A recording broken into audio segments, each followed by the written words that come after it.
Hi and welcome to Watch the Time and welcome to my unboxing of my new watch, and this is an initial review. Yoda's here to give me some help, and to be honest he just likes the scuba dude there because the strap matches his skin, so he'll be helping out today with advice. The Force and its wisdom are all around us. Ask your will a yes or no question. Sense the Force in my left hand. Press it and answer you, I will. Do we like this new watch? Yes, I feel this will be. There you go. So, if Yoda says he likes it, we're doing well. So, this is a first for me. It's a watch that is actually not available yet, but I, after getting the Flus and enjoying it so much, I managed to get one off of Spinnaker. Now, this is the new version of the Bradner. So the Bradner's been out for a while, but it's been re-released and it's got some upgrades. So the sign up starts today. So if you go on the Spinnaker-Watches website, you can sign up and register your interest for the new Bradner. If you do that and then pre-order one, which starts on the 23rd of April, you will get first priority on a new Spinnaker Oahu Tropic rubber strap, which they say is worth $50. And the actual watch is available to purchase from May the 6th. Just a shame it wasn't May the 4th, because then he would have loved it. Let's just quickly get into the box. I will be doing some, because there will be some obvious comparisons to this little baby here, the Dan Henry 1970, because these are both compressor divers in the same kind of price bracket. So usual sort of Spinnaker box, nothing too exciting, but what's inside I think is exciting. So there you have it. I'm just going to pop it out of the box. As usual with Spinnaker, you get a nice little cleaning cloth, your little pamphlet with some competitions, details of their website. Clearing your mind, are you? Or another question? Wish you to ask. Look, don't butt in while I'm doing stuff. So there you go, some stuff about Instagram. This is the new code for this watch. So this one is the SP5062 and the O2 is the colourway. This is available in the blue, black, green and with various colour straps. Now I've got what I think is the best one, which is the black dial with the green, drab green leather strap.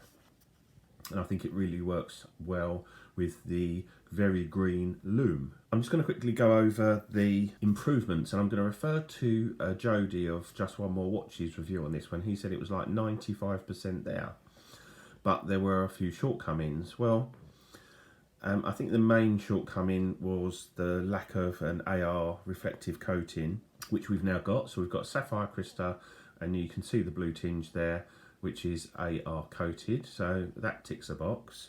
But if that wasn't enough, we've got improved gearing on the internal rotating bezel. Next upgrade is if you can just see there, you'll see the water resistance is now 600 feet, 180 meters, and that's written in sort of like a reddy orange color, which really matches the lollipop on the second hand beautifully. We've got also more loom. So the loom is absolutely brilliant on this now. So as you can see on this, the loom is fantastic. There's more on the dial than on the bezel, which is good in my opinion. Just go through the features quickly. Obviously, one of the things I really like about this is the depth, and I'm not sure how well it comes across. I've got some photos that I've put up as well, because this has a real depth to it.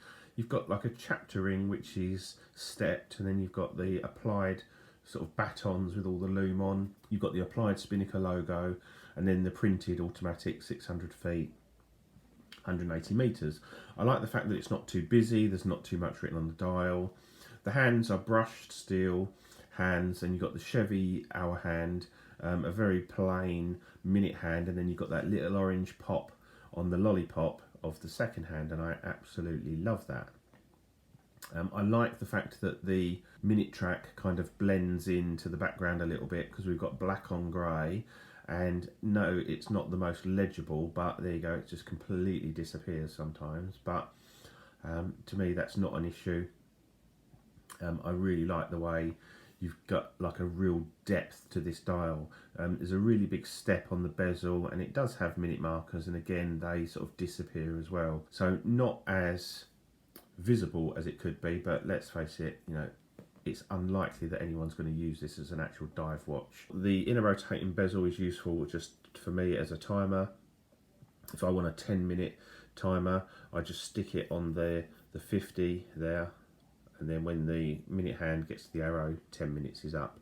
That's about as much as I'm ever going to use this inner rotating bezel for. It's got a nice action, nice and smooth.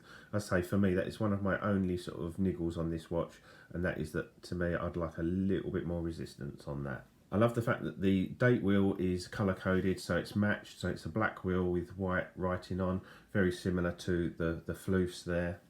I really like that. It just sort of blends in. I didn't actually notice it on the floofs until I got this, because it's kind of, it just looks right.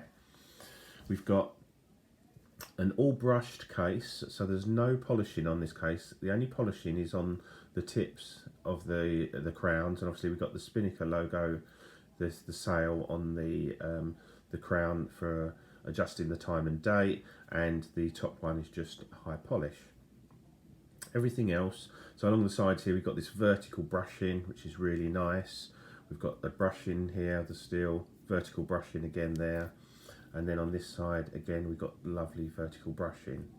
Really nice, say no polish bit. I'm going to show you the back of this. This is one of the nicest rear cases I've seen on a watch, especially in this price bracket. It just looks so robust and tool-like.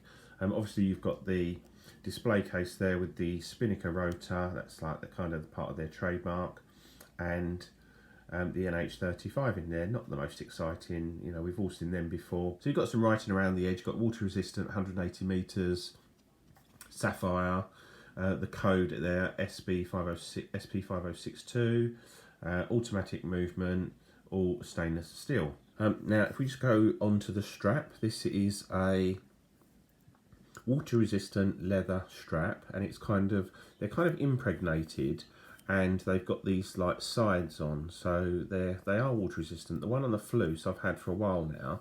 I've got wet on numerous occasions, and I have to say it's wearing nicely. It's actually getting better, colours changing, and it's really comfortable. But the fact that it's water resistant is really handy, and it sort of works. You know, it does what it says on the tin. As you can see, this one is already starting to conform, which is really nice. We've got a brushed stainless steel buckle there with the Spinnaker logo on it. Again, really nice. Nice stitching. And again there, nice stitching. And as you can see there, we're starting to get a little bit of wear on the watch, and it is taking shape, which is really nice. Really thick strap. I think that's going to last a long time. So if we just look at value for money, these watches tend to be around, well, certainly under the $300 mark.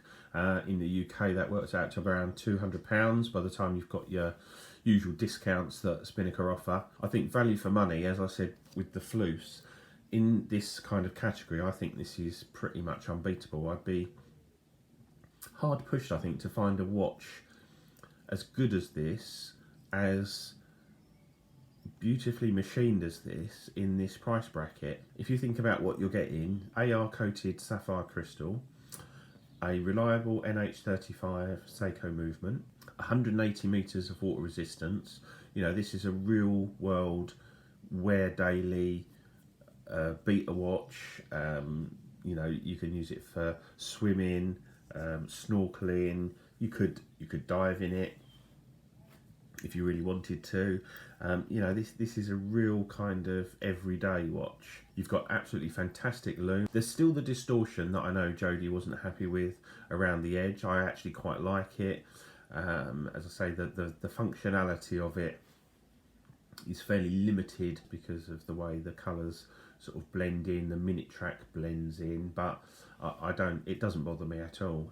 That might bother you, and I can understand that, but for me, it's not an issue. I just think it looks really nice, and I like the distortion that you get. So the obvious comparison is to the Dan Henry 1970. Now, one of the things that I wouldn't say I didn't like, because I do like it. I love this watch, but they did it in a 40mm and a 44mm. Now I felt the 44mm was too big, and if I'm being honest, the 40mm is a touch small.